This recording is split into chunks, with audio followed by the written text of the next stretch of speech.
some of the ambassadors are going to have speeches, and first we're going to start off with Elli, and I'll just ask her some questions, and she's going to answer them. And if any of you think of some questions you want to ask, you have to wait until I'm done asking my questions. And then you will get a chance to ask them a few questions. Okay? Sound good?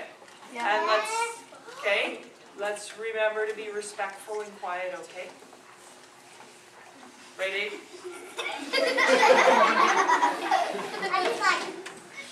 Yeah. Exactly what I meant. Thanks. Okay, Elli, when did you start your career? There was a few different stages.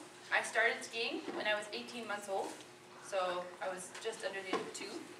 I started racing when I was 4, but I didn't really realize that that it was more than just a social activity until I was about 12, when I realized that I was kind of good at it and decided to pursue it.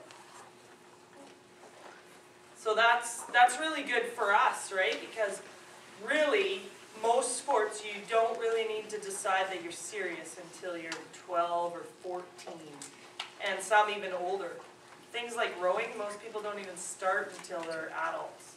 Rowing, luge, bobsled, right? You just have to be athletic and be out there, and one day you might find something you absolutely love. Okay? What's your biggest accomplishment in your mind? I have 2. The first one is, I think at the beginning of the year, I came 11th at a World Cup, and so I was 4th in the world or 7th in the world, sorry, on the first run, and then I was, I think, 12th on the second run. That combined to having me 11th in the world in the first race of the season. And then my second accomplishment is making it to the Olympics, because it took a lot of years and a lot of dedication to get there. So that's my biggest accomplishments. Can you tell us one of your most memorable moments? At World Championships last year, ski racing in Europe is a very, very popular sport. It's kind of like hockey is in Canada for them. So our World Championships last year is the biggest event of the year in a non-Olympic year. And so there was 45,000 people at the finish line. Not even just watching on TV, but at the finish line there was 45,000 people. And I was the first one to go down the track on the second run. And I remember standing in start gate, and you can see 45,000 people below you, and you're like, okay, I'm just gotta do the exact same thing, you know, go down the run. But sometimes you get a little jittery when you realize that there's that many people whose eyes are all trained on you at the top of the hill. That was pretty memorable. Why do you love sport? I love sport because I love being outside. I love working towards a goal, and I love achieving it. And I think for me it's the process of sport that I really enjoy. So for me, I love being in the gym and training. I love being out on the hill and training. I love being outside. And the combination of getting to do all that stuff just makes it very worthwhile for me.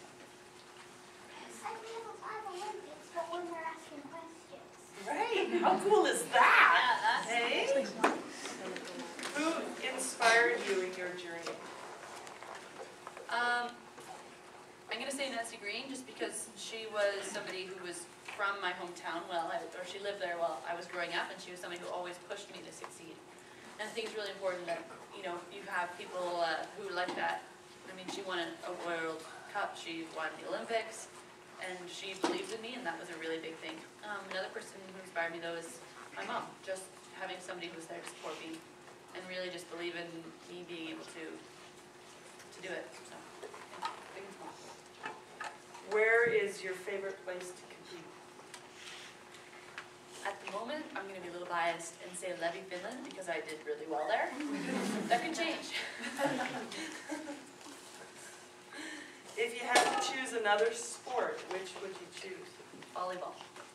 That was the other sport that I did until I was in grade 12, and I love it. And plus, you could then transition to beach volleyball, which is warm all year long. No more frostbite. What does sport bring to your life? Sport brings so many things. I mean, if you think about sport, sport is a way way of expressing yourself by the sport that you do. It's also a way of showing yourself that you can accomplish something. I think that, so if you go onto a soccer team and you realize that you can score a goal, what else are you going to be able to do? You can do whatever you put your mind to, and I think sport is a great way to show that you can do whatever you want. And it's a great way to show you how to work towards a goal. There's so many good things about it. It's hard to round down.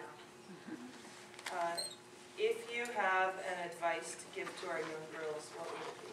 Stay in sport. And choose a few. Don't just do one sport. Do them all. There's so many different things that you can do. When I was growing up, until I was about 12, I did gymnastics, soccer, cross-country skiing. I showed horses. I skied in the winter. I played volleyball. I played basketball. I played so many other sports on the side, tennis. And each one, even though I wasn't necessarily good at all of them, gave me something that I can use now. And they're all fun. And the more sports you do now, the more sports that you can do later. Several people start out in a sport and then give up. What made you persist in this sport? I was still having fun. I think as long as you're having fun, stay in sport. I think that a lot of people, just their interests change as they grow up. And for me, I always had a great experience when I was on the ski hill, and I loved being outside. And for me, skiing is a family thing. My parents are skiers, my brother's a skier, so it was really something that was a community helping me into the sport. What does a typical day of training look like for you? For me, if I'm training on hill, on snow, I am up fairly early, probably about 6 or 7 a.m. I get to the ski hill by about 7:30, I would say. I'm on snow at 8. And we'll do about 2 or 3 hours of training at gates in the morning. And then we'll go home and we'll have lunch and a nap, which is very nice. And then in the afternoon we'll do dry land training, so we'll go for a run, or we'll do weights, or we'll do agility training, or yoga, or core, depending on the day. And then we have a few hours of downtime where you can check up on Facebook, or for me, I was doing all my university courses during that time. Then dinner, again, do a few hours, maybe an hour, and then you go to bed pretty early. And repeat.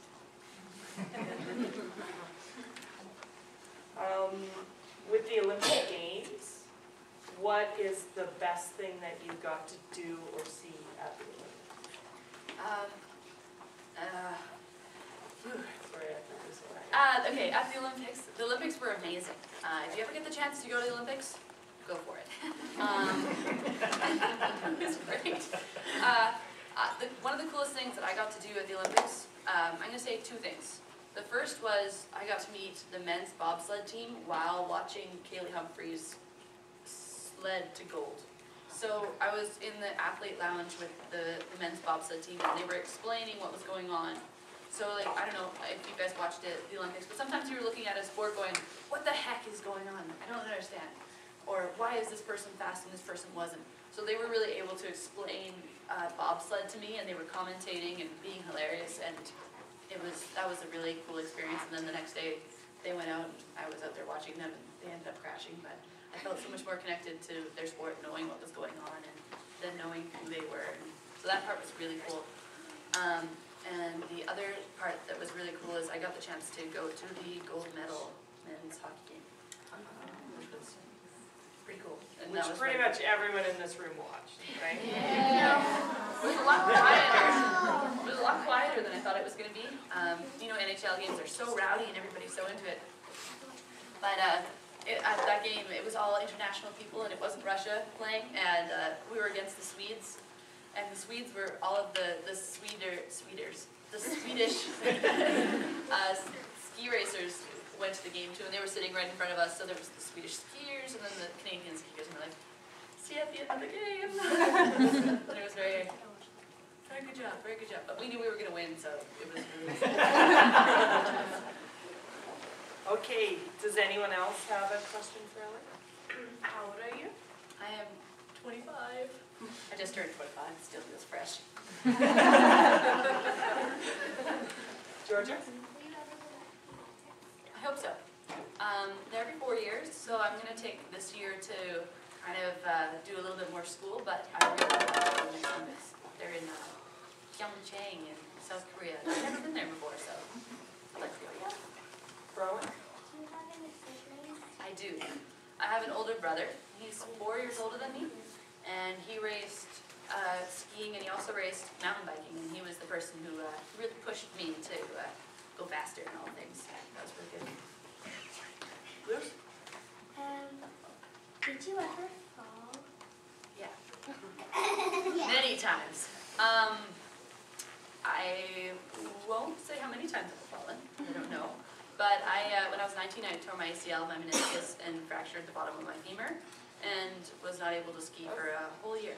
And I've also had, like, just a few concussions. Emma? I can still watch for a while. Friends that you still know and you still visit? Yes. Well, I think I met some really cool Dutch speed skaters, which was cool because they all were on the podium.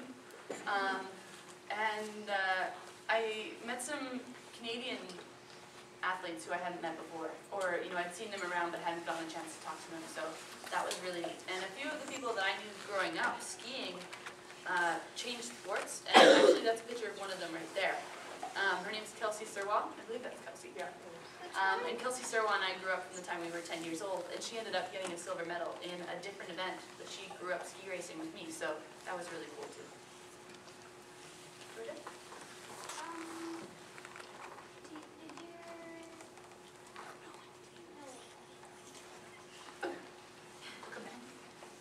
Amelia? How many skis have you broken?